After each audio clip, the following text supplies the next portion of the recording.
Hey, what is going on, guys? It is Young here, and today I'm back in a Fortnite video, and in today's video, I'm going to be talking about Legacy Aim Assist, the changes that I've seen pretty recently. I know I'm a few days late to this video, but there is some pretty good changes to Legacy as far as the settings that you can change, and Legacy actually is very good now, and I'm going to discuss all those reasons in this video. So if you guys are curious, want to know anything about that, definitely stay to the end of the video because I have a lot I'm going to be talking about here in this video. And before we get into the video, I have a V-Buck giveaway. I'm going to be giving away 2,000 V-Bucks. And if you guys want a chance to enter this giveaway, all you guys have to do is to drop a like on this video. Make sure you guys are subscribed to my channel, turn on my post notifications, and also leave a comment down below of your Xbox gamer tag, your PSN gamer tag, or Epic account. And you guys will be automatically entered into my next giveaway, which I'm giving away 2,000 V-Bucks. If you guys want some free V-Bucks, make sure you guys do enter into the giveaway.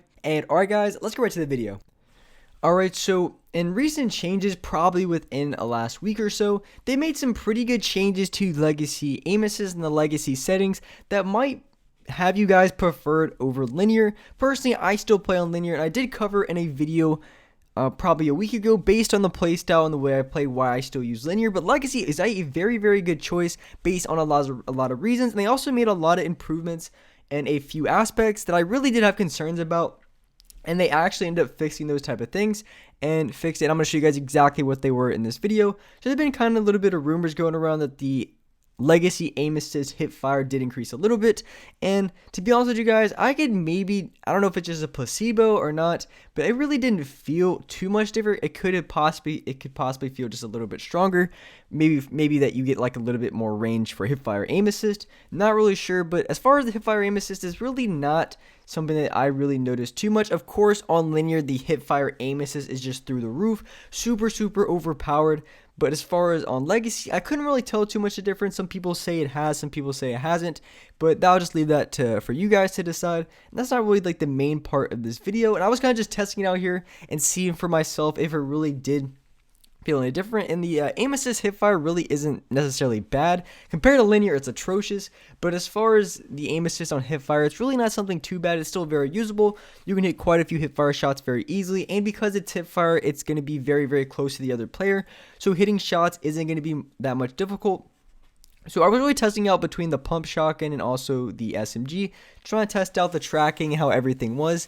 And like I said, couldn't really tell too much of a difference. But the one really big change that they made about a week ago when it comes to the Legacy Aim Assist, which I think was a huge and much needed change, and one of the reasons why I stayed on Legacy for so long, because I switched to linear, a lot of reasons, mainly because of the building and editing. It just feels a lot better, a lot smoother, and also I can have an increased building and editing because on Legacy, the old settings, the max you could have was a 2.0 for building and editing, so you can have upwards of 2 times your regular building and editing, or not, your 2 times your regular X and Y sensitivity. So if you had a 7 sensitivity and a 2 building, then your building speed would be twice as much as your X and Y sensitivity. So if you want a higher in building and editing, if you wanted that and you already have it at 2, you would have to then raise your X and Y sensitivity, which really isn't ideal because you want to have it decently low. You don't have it too low, but you want to have it low enough where you can hit a lot of your shots, because when it comes to Legacy Aim Assist,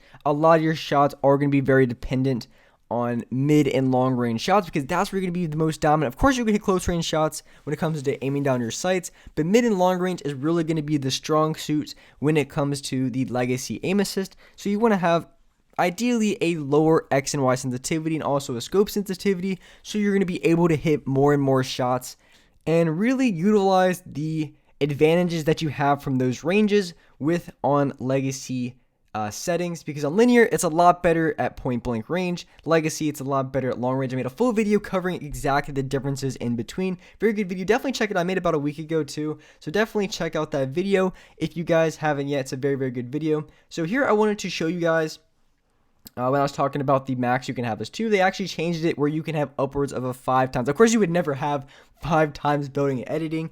It's just absolutely hectic, crazy, all that kind of stuff.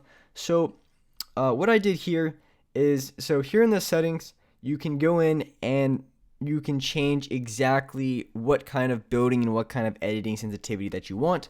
So when I did use Legacy for a little bit, these were the settings that I played. I ended up raising it a little bit. And the reason my X and Y is so different, if you guys don't know, so on Legacy, what happens is your Y sensitivity is naturally higher than your X sensitivity, meaning if you play on a 7.7, it's really like you're playing on like a 7 and like a 7.8.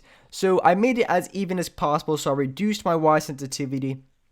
And the best way to check this is I just changed to the sensitivity I want on Legacy. I went up to I took off the advanced, I guess you can say, and then I pressed copy from Legacy, and then it shows you in percentages the sensitivity that you have. And what you ideally want to do is have it as even as possible. So after going back and forth like 3 or 4 times, I found it. So basically, this 81% and 73% is an even sensitivity, meaning that when you move left to right or up and down, it's going to be exactly the same speed either way. Of course, you have the aim acceleration where when you're turning left to right, it accelerates the further you go left or the further you go right, up and down, all that kind of stuff. But when it comes to moving around, it is 100% consistent. So that's what I did like, and that's what I moved to when I was on Legacy settings for probably a good few weeks, or at least a good few days after I was trying out linear for a while. But I decided to stick with linear for a few other reasons other than the aim assist. But one really cool change that I really liked that I mentioned earlier was specifically going to be that setting at the bottom where you have the controller building sensitivity and the controller edit mode sensitivity. Personally, for me, I like to rock a really, really low X and Y. I used to play on a 0.65, which is a lot lower than most people play. Most people play like maybe like a 7, possibly even in the 8 range. But for me, I really like that 0.65. My aim was crisp with it. But the problem was my building and editing. I had them both on 2, but it just wasn't high enough for me personally. I wanted it much, much higher. So what I ended up having to do was just at the end of the day raise my X and Y sensitivity, because if I wanted to raise my building and editing, I would have to raise my X and Y because the max I can have is 2 times the building. But now if you want to and you want to raise maybe your editing or maybe even your building, you can go ahead and do that. And of course, when I played on Legacy, I did play an edit mode aim assist. I found it to be very, very helpful. Some people like it, some people don't. It's kind of one of those things you just have to, it's either you like it or you don't. I've met people that completely hate it. I also met people that completely love it. So it's kind of a love-hate type of thing. But if you do want to raise your building or you do want to raise your editing, then you absolutely can. You can raise it up a few points if you need to, and that's exactly what I did on linear. The sensitivity that I have, I ended up raising it last stream, where I moved it up from a 2 to a 2.2, which is glad that I was able to do that, because on Legacy you used to not be able to, but now you're able to. So that's why I think Legacy can be very OP.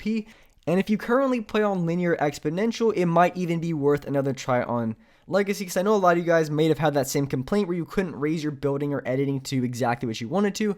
So with that in mind, you can absolutely do that now. So I think that's a huge change and a huge improvement for Legacy. You had the building, editing, you have that you can raise as much as you want. Plus on top of that, which may or may not be true, but the hip fire accuracy, or not the hip fire accuracy, really the hip fire aim assist is a little bit stronger now on Legacy compared to what it used to, because I really can't tell too much of the difference. And maybe you guys can, I don't know. I did a video, like I mentioned earlier a few times. I made a video probably like 5 days ago where I covered the differences, and you can see the aim assist on there. And maybe it's one of those things you really have to try for yourself. I can't really demonstrate, but like I said, for myself, I couldn't really tell too much difference. It could have been like a slight improvement. Of course, it wouldn't be like a drastic change, which would be completely apparent, but there could be just a little bit of a change. Who knows? Maybe there is, maybe there isn't, but I think could be very well possible. And I think giving Legacy another try could be very worth it for a lot of you guys who maybe are struggling with your accuracy. Maybe you're looking for something to improve your aim. I think Legacy can be very good because now you can control your building and editing sensitivity. So if you do want to end up raising just those specific things, then now you can, instead of having to switch to exponential or having to switch to linear. So that can be a very beneficial thing and a very good thing to use. So I would recommend giving it another try, see if you guys like it or not. I personally still play on linear because the aim assist is just overpowered when it comes to hip fire, point blank shots, and I play very, very aggressive. So that's why I personally still use linear.